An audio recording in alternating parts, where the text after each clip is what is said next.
gracia y son la paciencia de Dios. Estos son conceptos básicos, pero de suma importancia para conocer el carácter de nuestro Dios.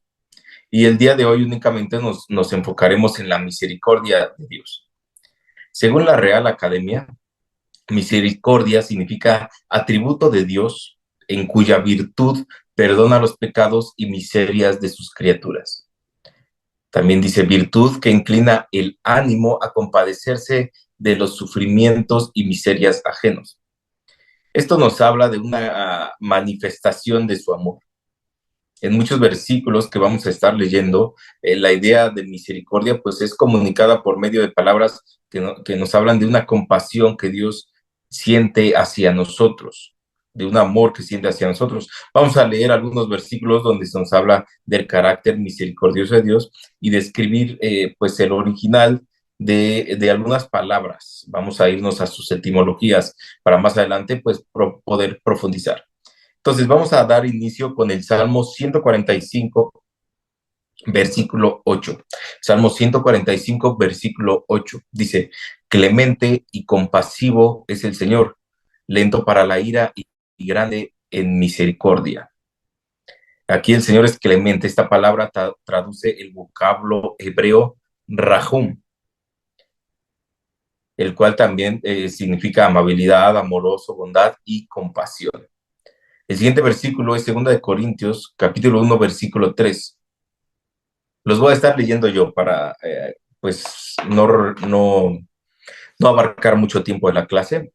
2 de Corintios, capítulo 1, versículo 3 dice, bendito sea el Dios y Padre de nuestro Señor Jesucristo, Padre de misericordias y Dios de toda consolación. El Padre de misericordias. Esta palabra traduce el vocablo griego oiktirmos, con K, el cual también nos habla de compasión y de piedad. Su forma plural posiblemente indica pues manifestaciones multifacéticas de misericordia o todo tipo y clase de misericordias. Luego tenemos Efesios capítulo 2, versículo 4. Ahorita estoy leyendo, como les decía, pues los versículos, vamos a leer la etimología y más adelante vamos a profundizar en todo esto. Entonces, Efesios capítulo 2, versículo 4 dice, pero Dios, que es rico en misericordia, por causa del gran amor con que nos amó. Nuevamente, los nombres con el que se le llama al Dios que es rico en misericordia. La palabra rico traduce el vocablo griego plouisios, el cual también puede ser traducido como pudiente. La palabra misericordia traduce el vocablo griego el eleos, el cual también denota piedad, compasión y amabilidad. Ahora vamos a Santiago capítulo 5, versículo 11, dice, miren que tenemos por bienaventurados a los que sufrieron, han oído de la paciencia de Job y han visto el resultado del proceder del Señor, que el Señor es muy compasivo y misericordioso. Entonces, aquí se le ponen los atributos al Señor de muy compasivo y misericordioso. La frase muy compasivo nos traduce del griego polus plagnos. Polus es igual a mucho, muy, o sea, es mucho más plagnos igual a las partes interiores del cuerpo. Se está refiriendo al corazón, al hígado, a los intestinos, y entonces se refiere, pues, de una manera figurativa a emociones profundas o grandes afectos, porque, pues, después de todo, nosotros todas las emociones, podríamos decir que las sentimos en las entrañas. Cuando sentimos emociones fuertes de amor, hasta decimos, sentimos mariposas en el estómago. O cuando sentimos algunas noticias fuertes también, decimos, sentí como si me cayera un peso en el estómago. Entonces, a eso se está refiriendo, por eso pues, se usa esa traducción. Ahora, la palabra misericordioso traduce el vocablo griego oiktirmón, el cual transmite la idea de que la misericordia es más que algo que Dios decide hacer. Él es misericordioso, es esencial a su naturaleza. Entonces, la palabra de Dios nos describe su misericordia también en los Salmos 57:10. Dice, porque grande hasta los cielos es tu misericordia y hasta el firmamento tu verdad. Aquí la palabra misericordia, que la veíamos la clase pasada, traduce el vocablo hebreo gesed, que significa amabilidad, amor constante o amor leal. La idea es que la misericordia de Dios es sobreabunda, va más allá de lo que digamos que la mente más brillante puede comprender. Al tratar de comprender la misericordia de Dios es posible que terminemos como Jonás, ¿no? Como dice Tim Keller, escribe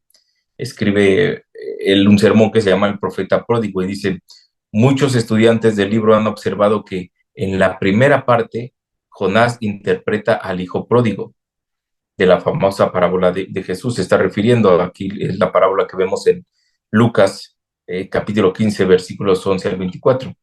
Dice que huyó de su padre. Sin embargo, en la segunda mitad del libro, Jonás es como el hermano mayor que obedeció a su padre, pero lo reprochó por su compasión hacia los pecadores arrepentidos. Aquí Jonás no comprendía por qué estaba siendo enviado a dejar la tierra del pueblo de Dios y predicar en una ciudad de gentiles. No comprendía cómo era posible que Dios extendiera su misericordia a un grupo de personas, pues digamos, despiadadas, porque los ninivitas eran despiadados. Jonás no comprendía el misterio de la misericordia de Dios. Decía, ¿cómo podría Dios ser justo y perdonar a los pecadores de su maldad? Luego leemos en Lucas capítulo 6, versículos 35 al 36, donde se revela la misericordia de Dios a todos los hombres.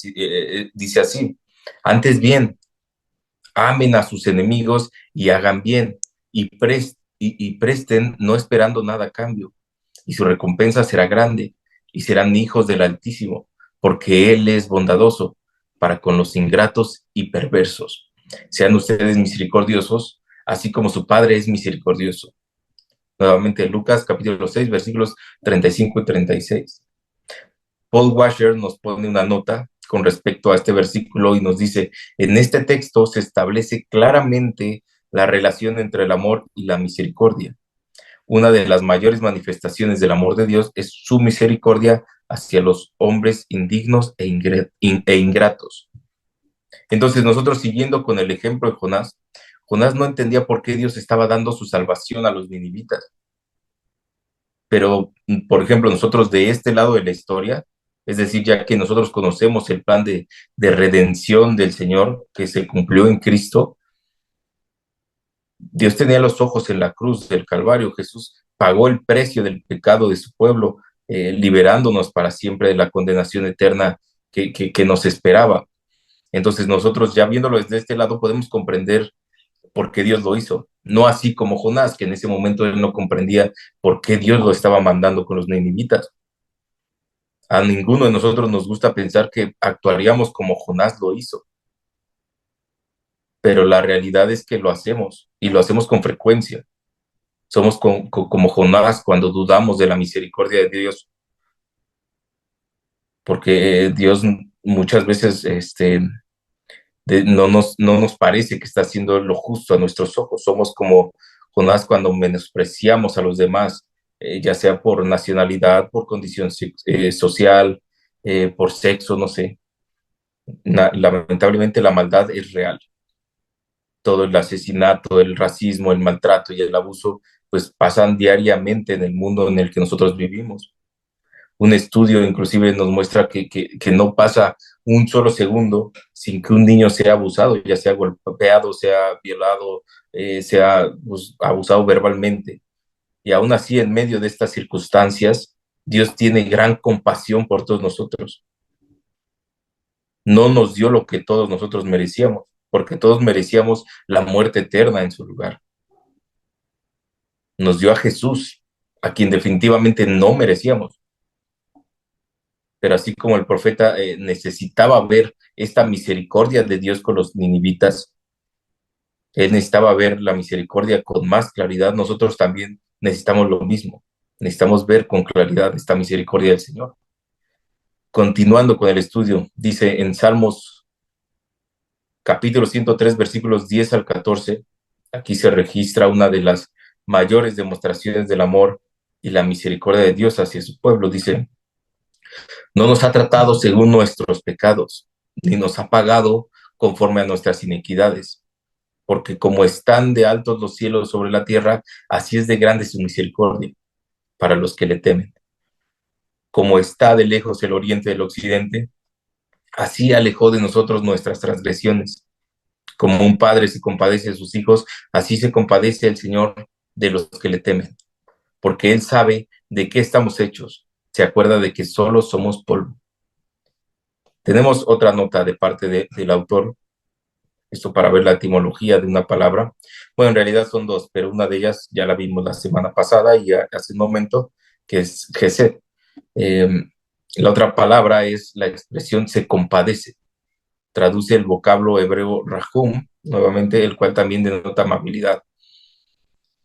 Es lo que estamos viendo. Muchas veces tenemos problemas en entender este compadecer de Dios o esta amorosa bondad, como le llama el autor. Porque como platicábamos hace un momento, estamos como Jonás, incapaces de entender la justicia de Dios. Y el concepto bíblico de justicia hace referencia tanto a la justicia de Dios como a la de la humanidad.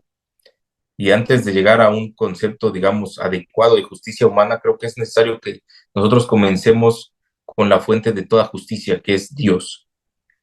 En su palabra encontramos mucho acerca de la justicia divina, pero vamos a ver solo un par de versículos. Dice, Dios es juez justo y un Dios que se indigna cada día contra el impío. Salmo 7, versículo 11. Luego el Salmo 9, versículos 7 y 8 dice, pero el Señor permanece para siempre, ha establecido su trono para juicio y juzgará al mundo con justicia. Con equidad ejecutará juicios sobre los pueblos. Vamos a leer uno más, ¿por qué no? Daniel capítulo 9, versículo 14.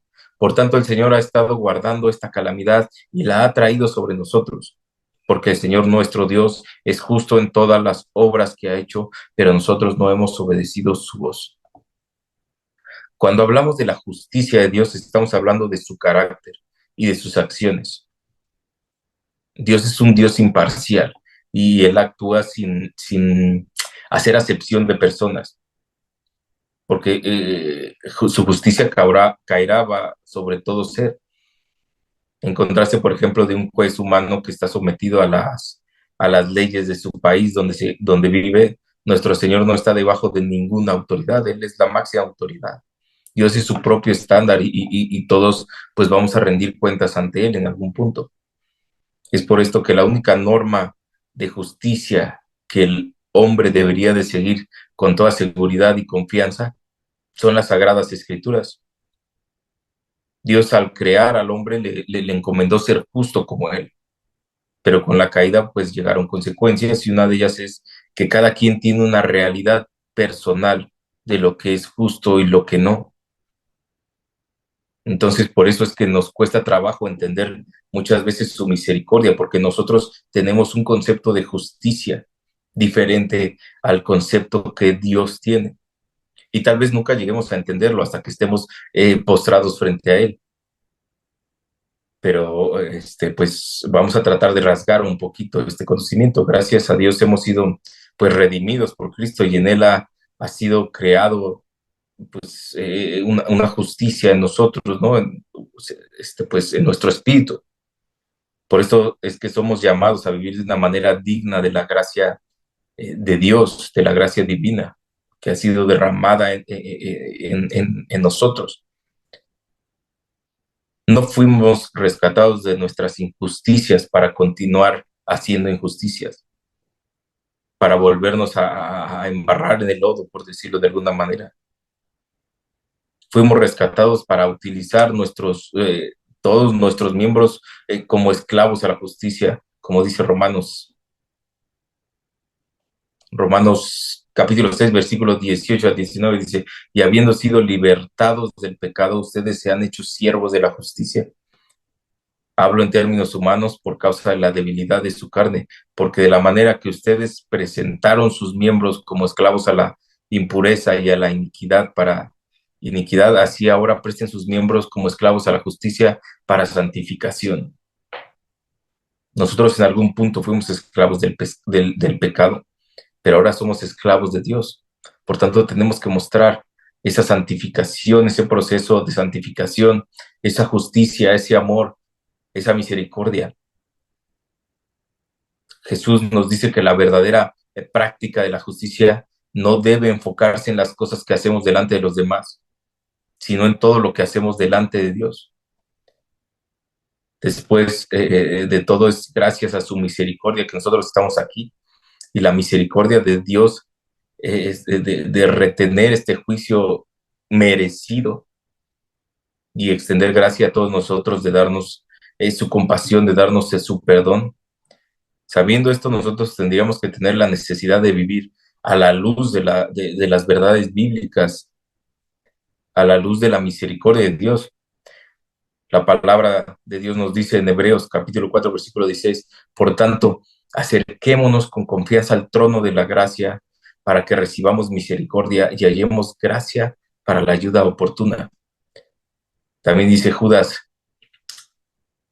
consérvense en el amor de Dios, esperando ansiosamente la misericordia de nuestro Señor Jesucristo para vida eterna. Tengan misericordia de algunos que dudan. Esto es Judas, versículos 21 y 22.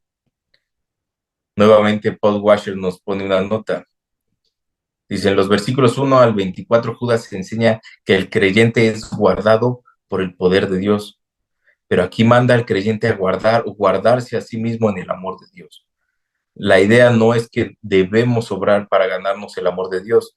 El amor y la salvación de Dios son nuestros solo por medio de la persona y obra de Cristo.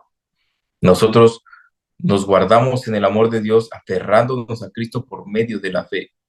Alejarse de Cristo es dar un paso fuera de la esfera o ámbito del amor y la salvación de Dios.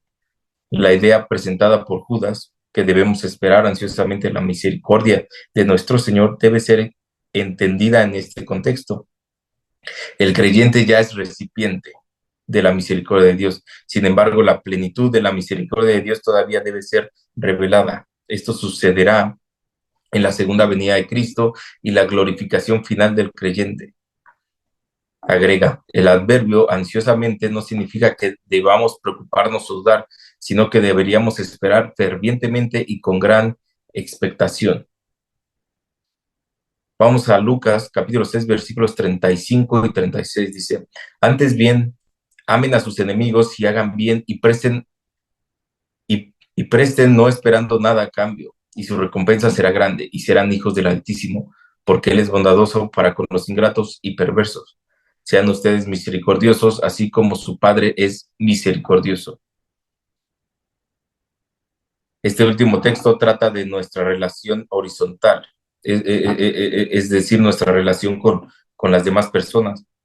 La verdad central es que desde el momento que Dios muestra misericordia a pecadores, incluyéndonos a nosotros, deberíamos mostrar misericordia a los otros.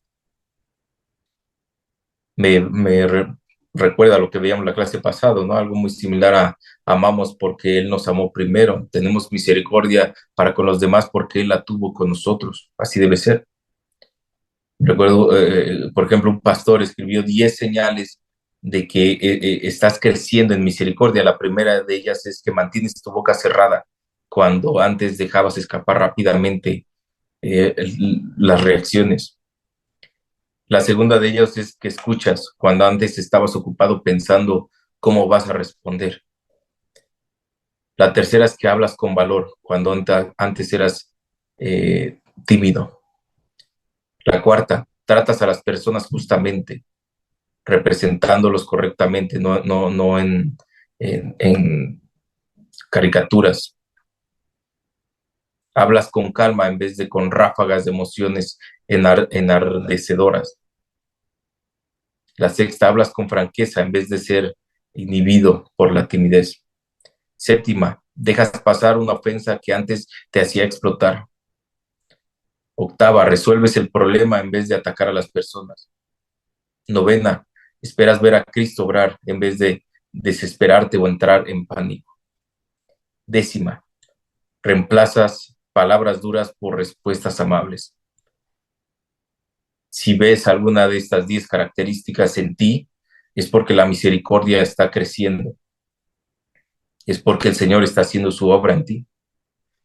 Y puede que la misericordia hacia los demás en ocasiones nos pueda causar temor, porque sí, a todos nos gusta hablar de misericordia, pero puede ser que no estemos conscientes de lo que realmente significa ser misericordioso, porque la misericordia realmente puede llegar a ser aterradora. Cuando tú muestras misericordia, corres el riesgo de ser abusado y corres el riesgo de ser decepcionado. Si tú demuestras misericordia, puede tener consecuencias graves. Muchas personas demuestran agradecimiento sincero cuando reciben la misericordia como es, como algo inmerecido, pero a otros no les importa o no entienden, solo les interesa recibir más. Inclusive si nosotros pensamos más profundamente en la mayor muestra de misericordia que ha habido, sabemos que es algo aterradora, ¿no? La muestra de misericordia definitiva le costó al Hijo, a Dios, le separó temporalmente del Padre. Y me recuerda una historia de un padre que había, por ejemplo, perdido todo lo que, él perdió todo lo que tenía, todos sus bienes en el desplome de la bolsa. Él se mudó a Mississippi, no sé si alguien conozca esta historia, donde tomó un trabajo como operador de un puente para una compañía de ferrocarriles. Y un día llevó a su hijo de 8 años de edad, se fue al trabajo con él. El muchacho estaba ahí pescando junto a la oficina del padre y pues su papá le podía echar un ojo mientras él trabajaba. Y el puente estaba sobre un río y cada vez que venía un barco, pues él tenía que abrir el puente para permitir que pasaran los barcos y ya después bajarlo para que, pues si pasaba el tren, adelante, ¿no? Y el día que el niño estaba allí con su padre, un barco venía, así que abrió el puente y después de un tiempo se dio cuenta de que su hijo no estaba en su lugar de pesca. Y pues mientras él buscaba por todos lados, se dio cuenta, con miedo, vio que a su hijo trepar entre los engranajes del puente levadizo. Corrió a rescatarlo, pero justo en ese momento oyó que un tren de pasajeros se acercaba. Era un tren con 400 personas. Y el padre le gritaba a su hijo que corriera, que se saliera de ahí, pero con el ruido del tren y de todo lo demás, pues no lo escuchó. Y ahí es cuando él tiene que tomar una decisión. Tengo que cerrar el puente y acabar con la vida de mi hijo, o dejarlo abierto y acabar con la vida de 400 personas.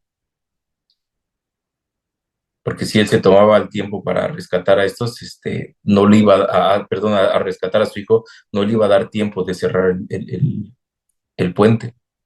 Y tomó la decisión difícil y tiró la palanca y cerró el puente. Y que, se dice que cuando el tren pasó por donde él estaba, él podía ver las caras de la gente. Y veía a la gente leyendo, la gente de fiesta, tomando, pero todos ellos estaban ajenos a lo que él acababa de hacer. Nadie sabía que él acababa de sacrificar a su hijo. Y así es la misericordia en el Evangelio. Eh, Eso el Evangelio a nosotros nos impulsa a mostrar misericordia. Y así es la misericordia, es la realidad, la misericordia cuesta. Nosotros, perdón, nosotros necesitamos mantener esta verdad en nuestros corazones, porque la misericordia y el amor que Dios nos mostró es mayor que eso. Dice Romanos 5:8, pero Dios demuestra su amor para con nosotros, en que siendo aún pecadores, Cristo murió por nosotros. La Biblia no nos dice que Dios dio su misericordia, perdón, sí, la Biblia no nos dice que Dios dio su misericordia a aquellos que lo buscaban y a aquellos que valían la pena. Él dio misericordia a los que le odiaban. Cuando esperamos servir a personas que nos decepcionarán, que no nos agradecerán y que esperarán que des aún más, el Evangelio nos muestra que tenemos que permanecer. El Evangelio nos alimenta y nos muestra que podemos aguantar cualquier dificultad. Puede haber miedo en la misericordia, pero el miedo puede calmarse cuando nosotros conocemos al Dios de misericordia. Y quiero pedirles perdón, estaba un poco emotivo el día de hoy. No sé si alguien quiere hacer un comentario, hermanos. Sí, Fran, yo quiero comentar algo. Dice Lucas 6:21, si no me equivoco, que debemos tratar a los demás como queremos ser tratados. Y esto tiene una doble implicación, porque si así fuera, trataríamos a los demás como superiores, los trataríamos con paciencia, con benevolencia, con mucho cuidado. Pero nosotros tenemos digamos, en dos corchetes que estamos movidos, no solamente que Dios nos da la orden de tratar a los demás como nosotros quisiéramos ser tratados, sino que además nos dice, trata a los demás como yo te he tratado. Y eso se nos olvida. Desafortunadamente, la palabra justicia, que es lo que hablabas hoy, es una palabra que todos creemos saber de lo que se trata. Todos creemos que conocemos perfectamente definir lo que es justo y lo que es injusto. Y hablamos justicia y ponemos las cosas aparentemente justas a nuestros ojos, pero ninguna definición que nosotros demos, ningún planteamiento que hagamos sobre lo justo e injusto en este mundo, porque si te das cuenta, se levantan movimientos, todas las personas, todos los días en las noticias, en todo medio, aún en las reuniones de amigos, en las familias, todo el tiempo se está diciendo algo sobre la justicia. Pero la única justicia que nosotros tenemos que entender es que fue injusto que Jesús fuera a la cruz por nosotros. Todo lo demás que nos pase tiene que estar por debajo de eso, como bien lo dijiste, a la sombra del Evangelio. Ese es el Evangelio, que siendo yo pecadora, Cristo fue por mí a la cruz y murió. Todo lo demás cambia. Toda nuestra vida cambia de perspectiva. Nada es injusto ahora. Puedo usar cualquier otro término, pero injusto solo una cosa, que Cristo fue a la cruz, que yo tendría que haber ido. Me recuerda a ese hombre que perdonó en su justicia, que era alta, y el otro que tenía una justicia barata, no pudo perdonar una deuda infinitamente menor. Nosotros tenemos una justicia barata si no nos medimos a la justicia con la que fuimos medidos. Nosotros no podemos, y creo que hemos sido reiterativos a lo largo de estas clases. No se trata de lo que nos hacen, no se trata de lo que nos dan o no nos dan. Se trata de lo que Dios nos da a nosotros. Esa es nuestra medida. Entonces, si te acuerdas, Frank, que hablábamos una vez sobre la generosidad y poníamos un ejemplo de meseros, y que alguna vez tuve una conversación con alguien sobre quería pagarle al mesero de acuerdo a su servicio, y que nosotros, como hijos de Dios, no pagamos de acuerdo al servicio que nos dieron. Nosotros pagamos de acuerdo a nuestras riquezas en gloria. El que da no da de acuerdo a lo que recibe del servicio de alguien. Nosotros damos de acuerdo a lo que traemos en el bolsillo, a lo que traemos en el corazón. Y es por eso que para nosotros en esta noche es muy importante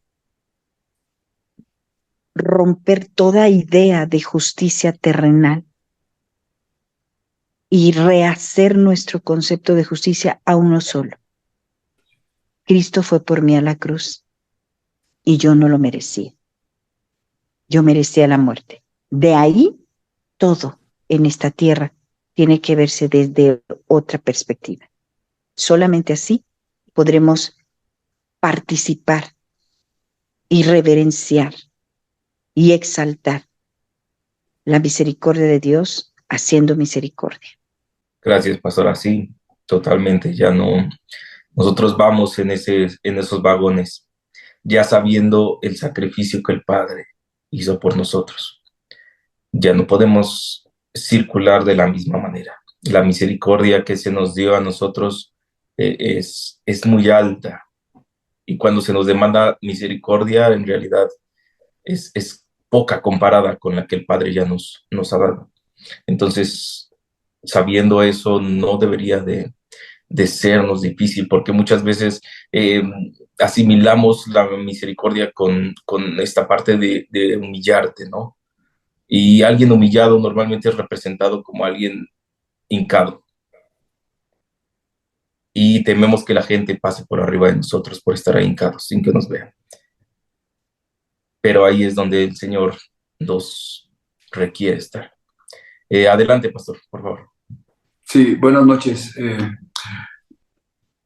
El atributo de la misericordia de Dios es algo realmente maravilloso y bueno, como la lección nos enseña, dice, no se puede comprender, es algo que sobreabunda, más allá de nuestro entendimiento. Dice que se extiende más allá de lo que el ojo más agudo puede ver, o la mente más brillante puede comprender, o la lengua más elocuente puede decir. Ese es Dios y me gusta mucho pensar en su misericordia, porque nosotros necesitamos esa misericordia. Un mundo tan perverso, tan malvado, tan extraviado, necesita la misericordia de Dios. Nosotros necesitamos recibir la misericordia y me encanta saber que la redención que hace en cada uno de los hijos de Dios, de los creyentes en Él, es para que nosotros podamos ser transformados a esa misericordia y caminar en esa misericordia, vivir en esa misericordia, disfrutarla, pero también mostrarla al mundo, la misericordia de Dios. Es algo maravilloso si nosotros estamos hablando de salvación, la gente está viniendo a Cristo por salvación, debemos entender, irnos más allá. Realmente estamos siendo cambiados, transformados para ser misericordiosos como Él es misericordioso y llenar este mundo perdido de misericordia. Sí, gloria a Dios. Así tiene que ser, pastor, la verdad. Pues no lo dijo con las palabras exactas, no creo que haya más que agregar. Muchas gracias, pastor. Familia Amezcua tiene la mano levantada, no sé si. Sí, Frank, buenas noches. Buenas noches, hermano. Un poquito siguiendo la clase pasada, nos mencionaba Pastor David precisamente de la bondad, la benevolencia, el amor ágape de Dios es precisamente el dar sin esperar recibir nada, porque nosotros ya lo hemos recibido, lo que es la salvación eterna y todo lo que implica no solamente la muerte, sino la resurrección. Es la obra completa de nuestro Señor Jesucristo.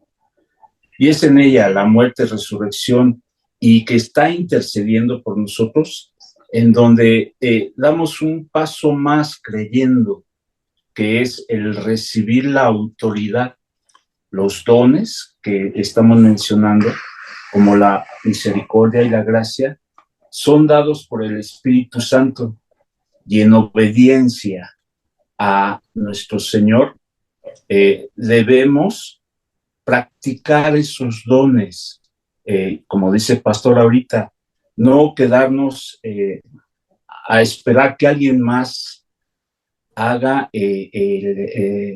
la obra, el ir como mandados de Jesucristo a ser discípulos, sino nosotros siendo discípulos tenemos que dar ese evangelio de la gracia por misericordia que recibimos. La salvación nos toca por su muerte, su resurrección y que está intercediendo por nosotros y que nos da la autoridad como hijos de Dios el seguir la obra de nuestro Señor Jesucristo a través de su Espíritu Santo. Gracias. Gracias, hermano Fer. Correcto. Sí, pues totalmente es lo que venimos comentando, no podemos pues quedarnos así nada más como recipientes y ya, ¿no? Ya lo recibimos y como dice hermano Fer, pues ahora en obediencia tenemos que darlo. Y gracias, hermano Fer. ¿Alguien más, amados hermanos, que guste participar? Acabo pronto mis clases porque yo sé que todos tienen ganas de participar, entonces quiero dejar un tiempo largo para que todos abran sus micrófonos y aquí participen, ¿eh? No crean que es por falta de información o algo más. Fran, Entonces, adelante, Andy, por favor. em, yo creo que cada vez que yo pienso en esto, todos conocemos la historia de la prostituta que van a apedrear y que al final ya no. Y siempre que la leo, siempre que la escucho, me gusta pensarla en los dos sentidos, porque sé que soy las dos personas. Siempre soy tanto la persona que ha tenido muchas piedras en la mano y también soy la persona que iban a apedrear. Y cuando lo veo así, para mí también es algo que me toca y me conmueve porque me avergüenza. O sea, es algo que dices, ¿en qué momento tienes tantas piedras en la mano tan listas? O sea, ¿cómo? Y, y después me veo del otro lado y, y pienso en que habría muchas personas listas para apedrearme a mí y con justa razón. Podría llenar un salón. Y también veo a un Dios que dijo, yo no te condeno, te puedes ir. Y, y creo que ahí es como la expresión de la misericordia de, de como tú decías, nosotros ya sabemos que se nos perdonó y, y seguir teniendo piedras en la mano tan listas, yo creo que a todos nos avergüenza y al mismo tiempo es la gracia y la misericordia de Dios la que nos tiene vivos. O sea, porque no solo no nos apedrearon, yo creo que Él, él pudo haber hecho caer fuego sobre nosotros y tenía que hacerlo y no pasó. Entonces, creo que es un tema definitivamente para reflexionar. Sí, totalmente, Andy. Totalmente de acuerdo contigo. Muchas veces hasta traemos nuestra bolsita cargada de piedras esperando el momento en que alguien diga algo para soltar la primera pedrada. Ya las tenemos preparadas. Y si pensamos en que el Señor lleva muchos años, muchos años viendo pasar esos vagones con nosotros allá arriba, generación tras generación de gente, pues, que ni no nos hemos dado cuenta o que no se han dado cuenta. Creo que ya no está bien que nos incluyamos, porque por algo estamos aquí, amados hermanos, porque ya nos dimos cuenta de este sacrificio y podernos bajar de ese tren y estar ahí, ya no haciendo más lo que nos guste, ya no haciendo más esclavitud del pecado, sino ahora trabajando para Cristo, siendo esclavos de nuestro Señor. Creo que pues eso hace toda la diferencia. Ya estamos abajo de esos vagones, amados hermanos. Ya no estamos pasando ahí. Ya estamos con Cristo y le debemos obediencia. Eh, bueno, no sé si hay alguien más que guste comentar algo. Fran, déjame acotar algo porque yo sé que lo estamos todos entendiendo y creo y espero que tengamos un momento de un genuino arrepentimiento por todas las veces que hemos asumido que nosotros no haríamos lo que otros han hecho y que platicaba hoy con alguien sobre incluso la maternidad, cómo nos hemos atrevido a juzgar cómo una madre o un padre ha criado o ha hecho con sus hijos y deliberadamente nos atrevemos a decir si algo no debió ser, cuando tendríamos que apelar a que cada quien está haciendo lo que puede y con su mejor esfuerzo y más en un trabajo de amar a los que Dios les ha dado. Creo que como iglesia y como hoy como hermanos tenemos que pedir perdón, genuino perdón a Dios por todas las veces que nuestros pensamientos y nuestras palabras han ensuciado la imagen de Cristo en alguien. Debemos saber que las personas con las que estamos, dice el apóstol Pedro, ¿te acuerdas cuando lo mandó con Cornelio y que se atrevió el apóstol Pedro a decir, ¿cómo crees, Señor? Y él le dijo algo muy fuerte, nadie llame inmundo lo que yo he limpiado. Y eso habla de esas piedras que dice Andy, nadie se atreva. Y nosotros tenemos que recordar algo, Fran. Cuando tú tienes un hermano enfrente, tienes a uno que porta la imagen de Cristo. Así nos tenemos que ver.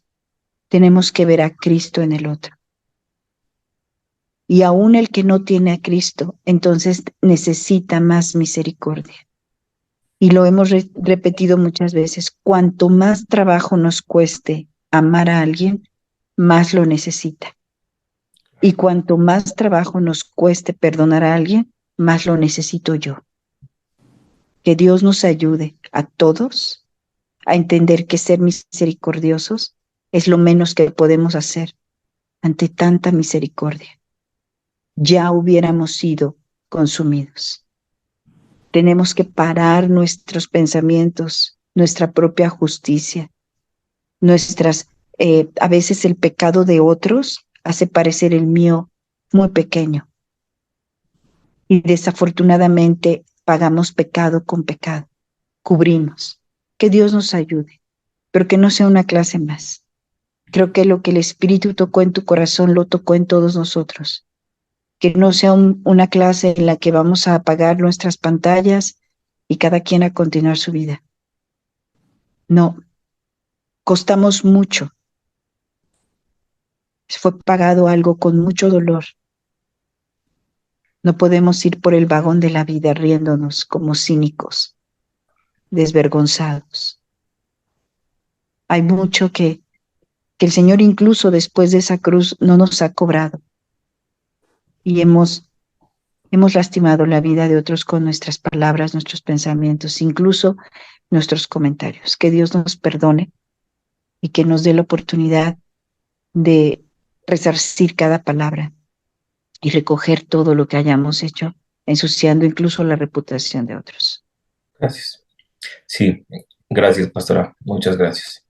En estas clases, bueno, de hecho el propósito de esta enseñanza, de este estudio es conociendo al Dios vivo. Dios se ha manifestado, Dios se ha dado a conocer por medio de estas clases, se está dando a conocer por medio de estas clases, y yo creo que podemos hoy declarar y reconocer la grandeza, lo maravilloso que es, lo majestuoso que es el Dios tan grande y fuerte y poderoso que tenemos, lleno de gracia, de bondad, de misericordia, de lo que hemos estado aprendiendo de Él. Y son enseñanzas que deben tatuar nuestro corazón y debemos, en verdad, amados hermanos, todos apreciar y declarar y ponerlo muy alto en nuestro corazón al Dios que tenemos. Es un Dios realmente maravilloso. Sí, muchas gracias, pastor. Creo que con los estudios que se han venido realizando apenas rasgamos un poco del conocimiento del Señor. Entonces, pues todavía podemos ir más profundo. Es algo increíble como pues podemos pasar nuestra vida entera estudiando la palabra de Dios y apenas vamos a rasgarla. Pero me encanta que con lo poco que podemos conocer, con lo poco que el Señor nos puede mostrar, pues realmente es impresionante lo poderosa que es la palabra de Dios para cambiar corazones. Y bueno, amados hermanos, vamos a concluir la clase el día de hoy.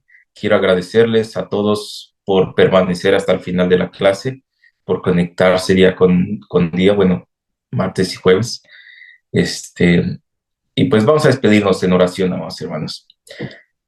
Padre amado, Dios Todopoderoso, Señor eterno, Te quiero agradecer por el conocimiento que hoy nos das, Padre, por el conocimiento de tu misericordia, porque sabemos lo que costó tu sacrificio, amado Padre, y en realidad lo que tú nos pides es demasiado poco con lo que tú ya nos has dado, Padre. Ayúdanos a fortalecernos en tu espíritu, a buscarte constantemente en oración, para así poder obrar conforme a tu voluntad, para así poder acercarnos más a la imagen del Señor Jesucristo. Gracias, bendito Padre, por la vida de cada uno de mis hermanos. Gracias porque hoy podemos decir, Señor, que damos misericordia porque tú diste misericordia, que damos amor porque tú nos diste amor primero. Dios amado, te pido que sigas compartiéndonos de tu sabiduría clase con clase. Te doy gracias por la vida de mi esposa y por el empeño que pone para las clases. Te doy gracias por la vida de mis pastores y por ese amor con el que nos comparten tu palabra. Te doy gracias por la iglesia que somos en tu Hijo Jesucristo. A ti sea toda la gloria y el honor. Amén. Bueno, que Dios los bendiga, amados hermanos. Les mando un abrazo a todos y nos vemos el domingo, primero Dios.